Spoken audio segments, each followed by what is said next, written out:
Matthew Thomas, John and Amanda, my wife and I have been working for the last year to improve our situation. Last year, we did some raised garden beds in a greenhouse. That's nice. This year, we're planning to add chickens to the property. We haven't done chickens in the past, so I'm looking for advice. We have ordered 15 chicks. What is the size container we need for that many chicks? What type of brooder do you recommend? Do you have any tips on first-timers that you would have liked to know when you started with chickens? I'm looking at building a coop and using a dog kennel for the run. How big of a fenced area do they need for them to be productive? I hope you guys have a great day, and thanks for all the advice. Okay, so I need you guys to give me more information. Do you live in a townhome? Do you live in a condo? Do you live on a 2-acre lot? The more room you give the chickens, the better. Can you put them in a fenced backyard and give them access because they'll eat bugs and seeds? The more they run around, the better they're going to be. Now, if you take baby chickens and you never give them freedom, they're never going to know freedom, and they can be fine. The more confined the area, the more work you have to do. You have to put in material, right? You could use a deep bedding system. It could be shavings, it could be wood chips, it could be leaves, it could be grass clippings, but you have to put those inputs in. The more manure's there, you have to keep covering that up. And then at some point, you're going to muck that out of there. Straw works really well, but it becomes concrete. And once they shit all over it, it's very heavy. When you're moving material like that, I used shovels for years, and there's a reason pitchforks exist, right? It is so much easier to use those tines to get that shit out of there. Now, as far as a brooder for 15 birds, I mean, I put 50 birds. Yeah, I was going to say, for 15 birds, you can put them in a Tupperware container. We did them in cardboard boxes when we started because we just weren't ready, and we just had them in the living room in cardboard boxes. And when the motherfuckers start able to fly up to the edge, that's when the time to move them because they'll be shit. You'll come home and there's shit all over. Like, we had them in the living room. Yep. I use troughs, water troughs, and I just have a frame built. You don't even have to build anything fancy as long as you have some way to secure them in there. And you can go for, 6 weeks, probably without even putting a lid. I just have a heat lamp on one side and water on the other so they can migrate to the temperature. And now they've got these things they're like these heat pads. They're solid plastic, kind of like we use in reptile cages. And they've got feet so you can raise them up as the bird grows. But there's no actual light. It won't catch fire. It can't break the bulb. And the birds just go under to the heat, and they just move and regulate their own temperature. And there's tons of those now, and there's fancy ones and less costly ones. Yeah, I have footage of you guys picking some up from the post office, and I think there was 100 in there, or there was supposed to be 100. And you put them all in just a regular size trough, and they seem to have worked out just fine. We keep them in the garage every year, and I'm like, I'm never doing this again. And it's because I wait too long, right? Once they're flapping around, that dander and the dust, it's everywhere in the garage. So I've actually ran them even in the winter, just in that trough with a heat lamp on one side outside. Like, it'll literally be 0 degrees outside, and I'll have that trough there. And my trough has some 1x2s. We made a frame and then braced it, and then it's just got like 1/4-inch hardware cloth on top. So the heat lamp will sit on top, shine in, and then I can cover part of it if I need more heat. I can cover part of the vented area. But what you really need to know with this, if you've never kept chickens or rabbits or whatever, man, there's things that will be more convenient for you. There are things that will be cleaner for you, but there's really not a wrong way. I wasn't allowed to have rabbits when I was a kid, and I had 2 rabbits. So he had skunks instead. I did have skunks. I had 2 rabbits in my bedroom closet upstairs. And it was like this fake hardwood floor that was in there. And I would just reach out my window and break off branches of this evergreen tree. I fed them that for months. And every time they'd piss, it would smell like pine trees. And I wasn't allowed to have rabbits. I definitely shouldn't have had them like that, right? But my point is, they live. They will live that way. Just just make it easy for yourself. Do not overthink it. Get them. There are some things you can do, like having a stock tank to put them in, or having a cage to put them in. That'll be easier. But there's nothing that, like, you're not going to kill these things, man. If you give them heat, you could keep them in your bathtub. Give them heat, and then with giving them heat, have a big enough area that they can get away from the heat. Give them water. The baby chicken feeders, you're going to have the water on the ground, but many of them come with little legs that you plug in. You can just put some bricks in there as they get a little bigger, and they're starting to put wood chips all in that little water trough around that circular water. Just put a couple bricks there, elevate it, and that's going to be a huge thing. When they're really, really small, I put gravel even around inside the trough where the water goes, because they're dumb. They'll get in there and freeze or drowned. And then feed, man. Just get a chick starter to start with, even if it's Tractor Supply, whatever. Get you a chick starter. It's going to be a crumble. As they get bigger, then you can use pellets. I feel like when I feed pellets, they eat more of the food than the crumble, because the crumble gets you'd lose your fucking mind if you saw how I take care of a lot of these animals. I just take scoops of feed and literally throw it on the ground. Now I feel like they'll get more of the feed if you put it in a trough, and I have real troughs, 4-foot troughs and 6-foot troughs, and they're called real because they have this bar across the top and it rotates. It keeps them from nesting there or sitting there and shitting in the feed. All these animals eat poop.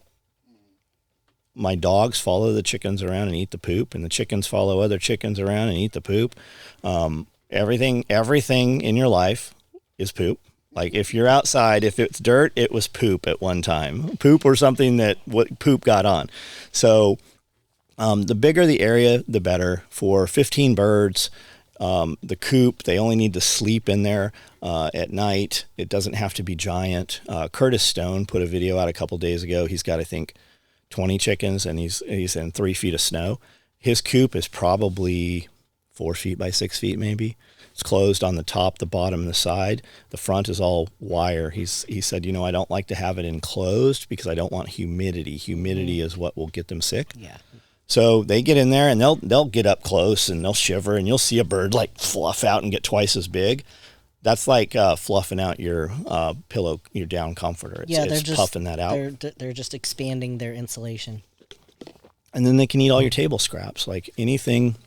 When you clear your plate, old food. I mean, we feed them everything. Everything. We feed them other chicken. We feed them eggs. I just had I cracked way too many eggs, and we ended up running a load of something else. So I had 100 eggs in Ziploc bags in the refrigerator that had been there since last week. So I took those out today and put them in the dog bowls, and the dogs ate a bunch, and then they didn't want any more. And the chickens came up and ate all those raw eggs out of the dog bowls. I was going to bring this up to you because I think you accidentally created a conspiracy theory. On one of the vlogs that recently came out, you were talking about how the chickens won't eat onions. Yes. And somebody commented saying he's never gotten an animal to eat an onion. Yes. And last night I was cooking with onions. I tried to give one to my dog, and they won't eat Okay, so that was Nick. I saw Nick Primo say that. I actually know Nick. They're actually toxic to dogs. Oh, okay. So if a dog does eat it, I believe that there's something in there, and I believe they're toxic to a lot of, but I feed a ton of toxic shit. Yeah. Like, you tell me, I question where a lot of this stuff comes from, Oh, we had a whole situation a few weeks ago. The dog ate a grape. And that's fine. Everywhere on the internet is like, your dog's going to die. Like, really? Don't even try to help him because he's just going to die. Wow. He didn't even throw up. Like, just ate the grape, probably more than one grape, and was perfectly fine. Yeah. I'll see my dogs carrying around something, right? I'm like, where did you get that stuffed animal from? Yeah. And when you get it from them, you're like, oh my God, it's a mummy. It's like a mummified dead. I don't know where it came from. I don't know where they got it, but it might have been a cat or a fox or, but they eat all that shit. Exactly. Our dogs like to take something and let it rot, bury it and let it rot for a few days before they eat it. I came into bed late last night and the dog was under the covers. And I was like, are you kidding me? Do you know what Magnus is doing right now? He's playing in this ice, and if he's cold, he's going to go into his house. Some house with some straw in it, and you're under my covers? Yeah, you have a third child is what you have. That's exactly what I said. I was like, this is not a pet, it's a child. Yeah. Chris Case, how do you decide what to make and when? There's no rhyme or reason to it. If your email is .gov, Central Intelligence Agency, they don't actually have that one. They'll sometimes take precedence. What I think we're going to build Monday morning could completely change with a couple emails. And we might even start building stuff Monday morning, and then I go through the emails and I'm like, hey, I have to have this thing today, right? Stop, pull somebody off, have them build this all the way through or whatever. It depends who you are. There's a lot of song and dance, right? Everything's down. Money is down everywhere. Revenue is down. So it's more effort, right? So we run less things, but more things, but less volume, because I'm not going to move, 100 pieces of something. Social media promotions will blast out inventory for sure. And then there's items that we just haven't run in a long time. And I'm like, okay, if we run these, we're going to see a revenue spike of 10 grand today. So like tapered war belts or something like that. So we haven't built tapered war belts. I have a lot of employees here who have never built tapered war belts. So I've been sitting down and building a tapered war belt each night, just the patterns, just to see, okay, this is where we were. Why are these here like this? Is there anything I wish I had changed? And then PAL spacing, right? I don't want to make, as the belt gets bigger, I don't want a bigger gap in the front. I want to have PALs there. Well, if we go up 2 inches from, say, a 30 to a 32, or like, let's say 38, right? Because we only made tapered war belts up to 38 because there was never a military order with above a 38 on these belts. We were only dealing with special operations guys on these things. So let's say I want to offer now a 40-inch belt. So the belt is 2 inches bigger. That gives me one more PALs. So that extra space needs to go in the middle and the back, not to one side in the front. Or do I just want to not have the extra PALs there? So those are the questions, right? So I'm building them to see where they come out. And then I have to give them to production, because even though I was able to do this, it doesn't mean there's not going to be some different translation when it goes to production, right? They might be like, we want a 1/4 inch here or whatever. And we usually give them whatever they ask for because they're the ones that are going to build them in volume. So like tapered war belts, that's kind of how we decide how to do it. We haven't run them in forever. They were very difficult to build. The tapered war belt is hands down the best belt like this. There's nobody building it because it is labor intensive and it is difficult to build. A lot of these guys, when you look at these war belts, the bottom is not sewn, or it's tacked so that you can access it, or it actually Velcros together like 3. So you open it up and you put your belt in. Ours isn't like that. Ours is sewn on the bottom.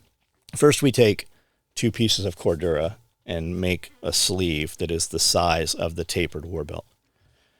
And then I take one of those pieces and I put 3D spacer mesh on it, it's difficult to work with. And it's so thick. It's like little fingers. It's like foam, but you can see through it. It's fibers.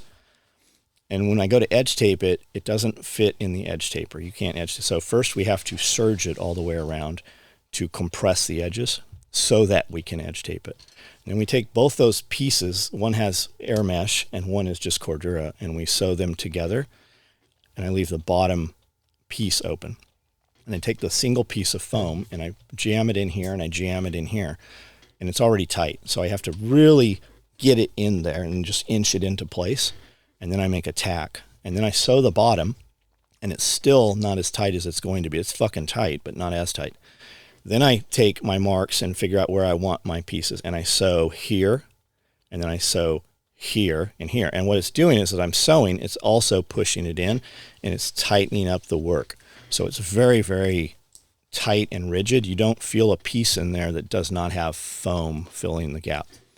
So now I have that piece. Now I'm going to take the PALS piece, which is another piece that's similar but different. It's a little shorter, and that's 2 layers of Cordura. I'm going to sew all my PALs on there, and I have a little tiny channel at the top that doesn't have PALs, and the bottom, and I'm going to sew that onto the top of the belt.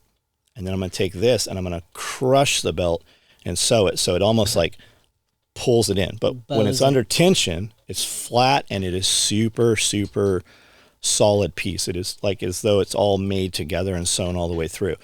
And that gives you a sleeve. And that sleeve stops short of a couple inches on each end of the curve, the ends of the belt. And you take a 1.75 Cobra belt. We see guys do all kinds of shit. Nothing works as well as the 175. Guys try to spend less money and get the Riggers belt, but you need the Cobra belt because it's very difficult to adjust it and get it into place. You're not going to be adjusting this. You need to be able to unclip the buckle and take it off. And this gives you usable workspace all the way around. You can put gear all the way around you, and you have this cushion between you, and you also have the air mesh, so it's wicking. It's allowing any moisture that builds up to get out away from your body.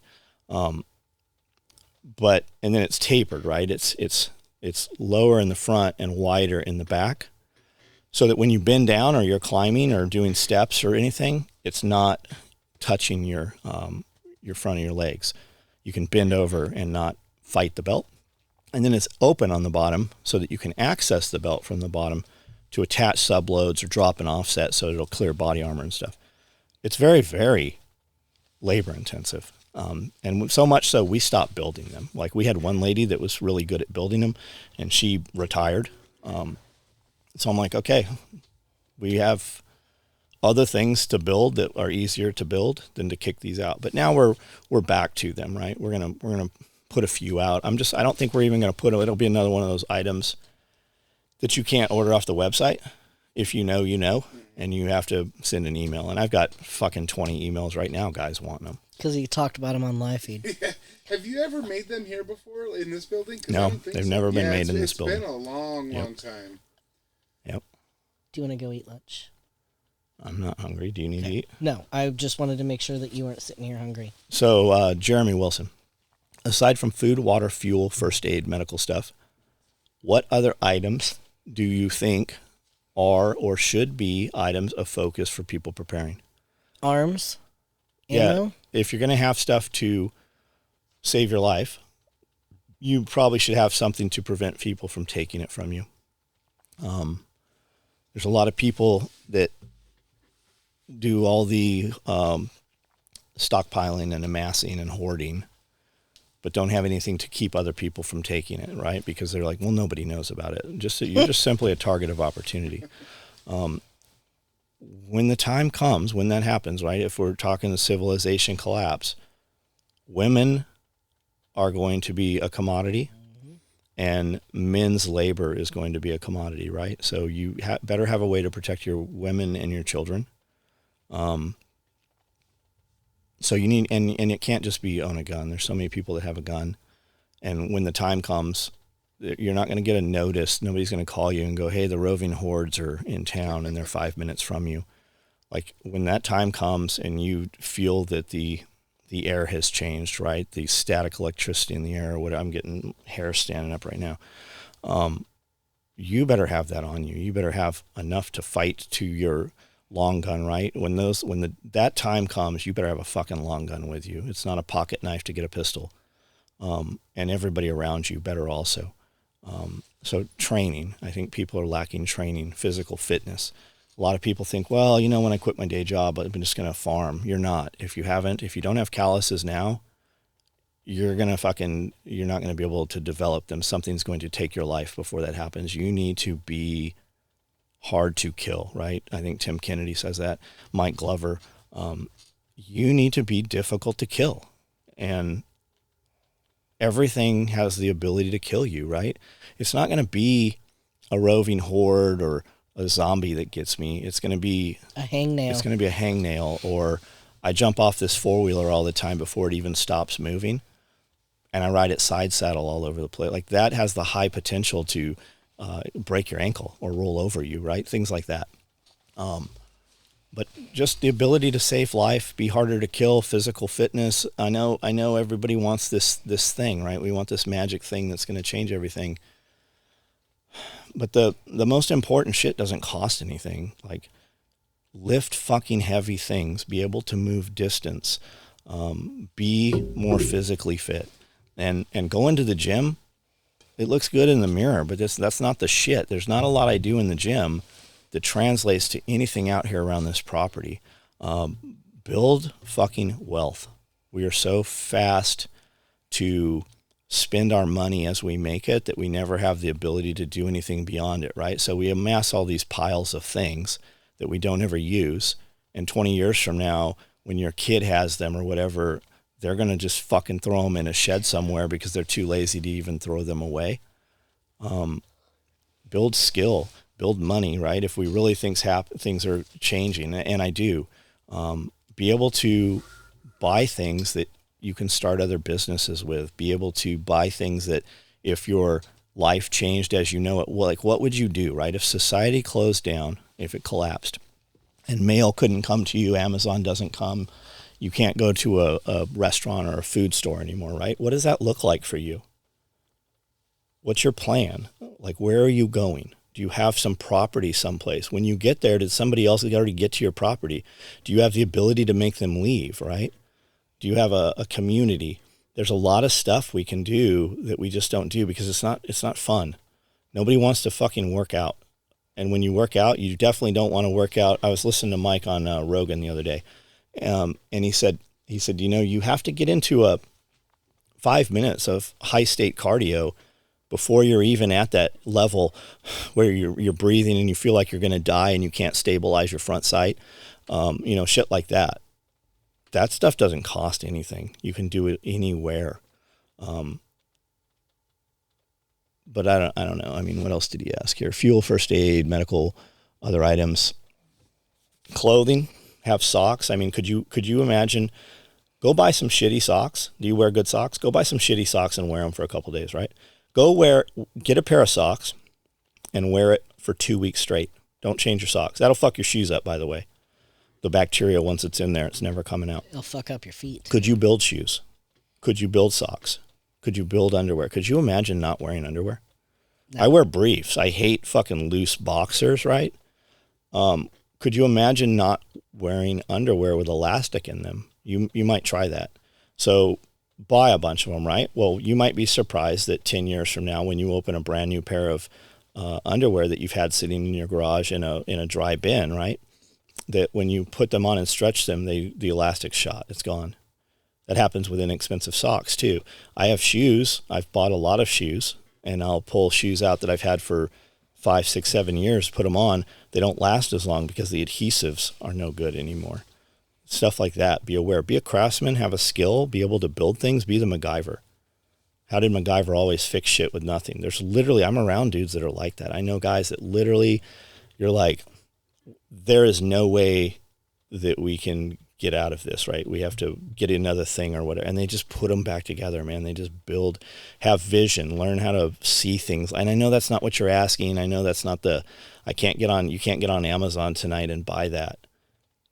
But that's what's going to fucking put civilization back together. And that's what's going to make you valuable. People are going to, if you're in a line and they're fucking, what do you do? We're like, no, you can't come in here. We're not feeding you, right? Have something that is of value. And your family will see that too. And that hard to kill thing and that physically fit, you will be more, if you're a high value man, you'll be way more attractive to females. That doesn't mean you have to get a different female, but it'll be noticed whether she says it or not. Books. Yeah, everything. Hardcover books. You have something in your pocket that can look up everything in the world right now, right? And you don't even have to really know how to do it. But when it comes time to really need it, this isn't going to work. And there are no more books. There are no more libraries. So ask yourself, what does society look like when my way of life stops that I know, as I know it, right? Whatever you think you're going to do, you should probably get that information now because you're not going to have time to read it later. Yeah, when you need it, you should have already read it. Monica Parks, adding carrots to my garden this year, but haven't ever grown them before. We're doing raised beds, but I also have read a lot of success with growing them in Rubbermaid bins. Since you've grown them before, do you think one is better than the other? So carrots, right, they need loose soil because if it's compactive soil, they don't grow very deep or they grow other fingers or you get these stubby carrots. So yeah, and the containers, I've used containers and really my containers aren't even deep enough. So my carrots come out weird because they do hit the bottom.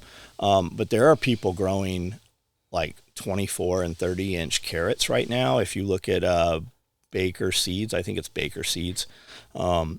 There's people growing these carrots. What's that catalog we get? That beautiful catalog of all the seeds, rare plants. I thought it was Baker's. Maybe it was. Anyways, they're growing these huge carrots and these purple carrots, and they grow them in like pieces of PVC pipe, and you just do them, and trash cans. That's what I was gonna say. And you just do them super tight, so they touch each other as they're growing, but they grow down, but they grow a straight, long, carrot 2-3 inches wide, and they're beautiful. And they're using just corrugated PVC pipe and fill it with loose, like loamy soil. I was going to say 55-gallon drums. I think that's awesome. Yeah, trash cans. I wouldn't do the drums. I would use my drums for something else if you have drums other than that. If you have some toxic shit that was in there that you don't want to store or whatever, fucking rinse it out really well, use it, and fucking put gardens in it if you want to. But, I mean, you can grow anything that will hold soil, you can grow, right?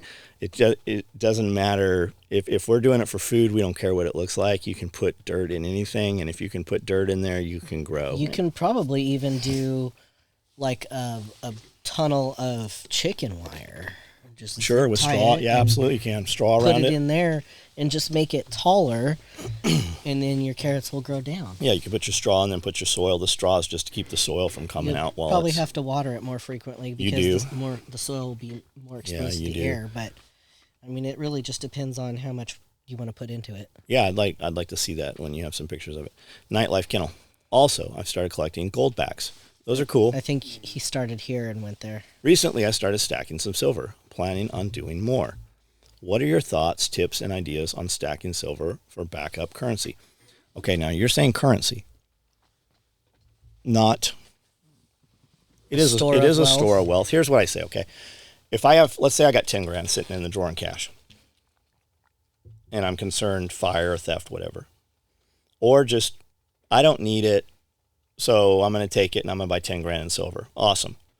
That's awesome for years from now. That's awesome for kids. That's awesome to hand to people where they don't have to pay taxes on the gift because nobody knows. But the conversion, right? Can I take 10 grand this weekend and I found a tractor for 10 grand on Facebook and I'm like, hey, will you take silver? Most people won't. And especially now, they don't even know that maybe this is fake silver or whatever. But you will find guys that will barter in silver. I have customers come in here and pay me in silver. I bought a Chevy Blazer years ago with gold pandas. I'm like, we take gold. It was this Middle Eastern. He's like, yes, my friend, I will take gold. And I bought a fucking Chevy Blazer for $6,000 in gold. Now that'd be what, 2 pandas? But now you have to convert it, right? It is never to your advantage to convert metals back into silver or back into dollars. But it is advantageous for the person doing it because they always charge you that fee and they're never going to pay you market. They're going to pay you the raw spot on it or whatever. So if you're buying it, prepare to hold it. That's what I was going to say about, like, if you had pandas, you paid a probably 5 to 10% premium over what they were actually worth in gold. So you have to wait that out. You know what does pay the premium back, though, almost always is the ASEs, American Silver Eagles, American Silver. Yeah, that's why I have a bunch of Eagles. Yeah, gold. And it does because it's struck by the U.S. Mint, and people just identify it. They know what it is. Mm-hmm. So when you sell it to an individual, now if you needed to convert it, if you had a couple of tubes of gold or silver that you needed to bring back into cash, you could do it person to person easily over in the Facebook groups or whatever. And within a week, you'll have your cash, right? Maybe even more than you spent on the original. But it's just, it's not something, it's not going to be, you can't impulsively buy something or the opportunity presents itself. Like you have to be in cash for that to work. But as far as putting it in, you just want gold or you want silver, more power to you, man. I was buying tubes. I've got tubes. Recently, if I'm going to buy something, I'm going to buy stackers. If I'm going to buy silver, I'm going to buy 10-ounce silver stackers. I just like them. You can get kilo stackers too. Keep in mind when you got to move that, it weighs a fucking lot. If 2 pounds of gold. If you got 2,000, if you got 10 grand in gold, it weighs a lot less than $10,000 in silver. So just know that. Now the gold backs, they're cool, but that's probably the most expensive way to buy gold. The smaller. It's like it looks like a dollar bill, but it's got gold like leaf. So it actually is gold. Yeah. and it is rolled out like aluminum foil, Oh, wow. and they stamp it. And they're typically put into clear plastic sleeves, but it actually is gold. It is not gold leaf. I heard. The only reason I know this is because I heard somebody talking about it last night on a video. Oh, really? It's actually rolled out. It's a 20th. It's not a 20th. It's the weight was whatever the value of the gold back or the green back was at the time. It came from the time of after, when George Washington, they're like, we need some kind of currency other than this. So you can bring these in and exchange them for this amount of gold at any time. Yeah, Federal Reserve notes. Yeah, and that's where that all came from. So just why are you doing it? Definitely awesome. Do it. They're very pretty. I wanted to get some just because they look cool. Sure, for the kids too. Yeah, exactly. Yeah. If you want to make, like we were talking about this with Cody. I'm like, if you're making money right now, investment wise, like they even have bets. There's gambling places you can just bet. There's a bet out there right now. You can bet Kamala Harris is going to be president. Okay, this is one of them. Not. It's 10 cents, and if you win your bet, they pay 90 cents. So you profit 90 on your 10 cents. You could also bet the opposite direction. It costs 90 cents, and if she loses, they pay you 10 cents. So but if you really are trying to put money into something other than U.S. currency, you ain't gonna lose on crypto right now. And even if you do, it comes back up. I mean, all these dudes are like, man, you should have listened to me when I said don't give. I'm so glad I don't have no Bitcoin. Yeah. You could have bought Bitcoin at 13. It's 22 right now. Yep. Show me fucking anything else that paid you that. Not a few weeks, maybe a few months ago, everybody was talking shit. Oh, look at Bitcoin now. It's at 16,000. Well, look at it now. It's on its way back up. You could have bought it at 16,000. Yeah. I should have bought. Totally could have bought on the dip. Yep. I should have bought 200 dump loads worth of gravel is what I should have fucking bought. I agree. Because, I mean, it's everything's up, man. And then your bill, you're paying $100 every time the truck comes in on the delivery bill. Right? You got money you got 15 grand, go buy a fucking dump truck right now. Like you can, I mean, we can game it all kinds of different ways. Nightlife Kennel. Also, I started collecting gold backs. Do you have any experience with them? Thoughts about them? Here's a link if you've never. Okay, so we actually ended up answering that already.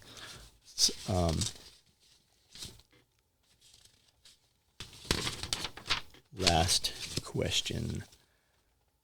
2011 LEOC. What is that? 2011 law enforcement officer. I don't know what that is. I think his name is Leo. Leo C? Yeah, you can see it says, Hi, I'm Leo.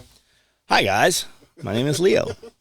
I was at the festival in June, bought some gear, had a great time, wondering, I'll be back in March. Will there be any demonstrations like last summer's pig processing or workshops?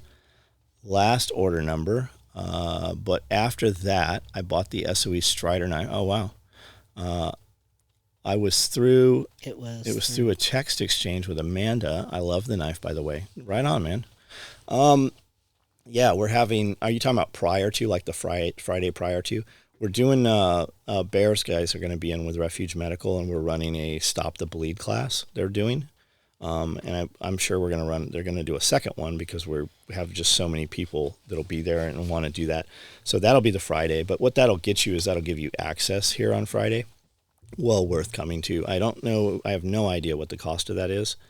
But it's out there. I'm sure it's on the website already, selfreliancefestival.com. So that's what's happening. Now, as far as at Self-Reliance Festival, I don't even know who's coming. We have so many people coming in. And there'll be demonstrations, hands-on. Like if you're not interested in the speaker that's speaking at the time, they have 3 other places you can. We got stations all over the place doing live demos and interactions, and then other speakers too. So just get on schedule, look at the schedule, figure out what's important to you, and then when there's something not of interest, go watch the other demonstrations. Like I know our blacksmith guy blacksmiths all day. Mm-hmm. I know our sawmill guy does sawmill stuff all day. So yeah, it's awesome, man. There's something definitely for everybody there. More importantly, just the conversations you can have face to face and the relationships you'll build. at the event. So that's the last question. I guess we are going to go eat lunch now. And that was episode 27, members only question and answer.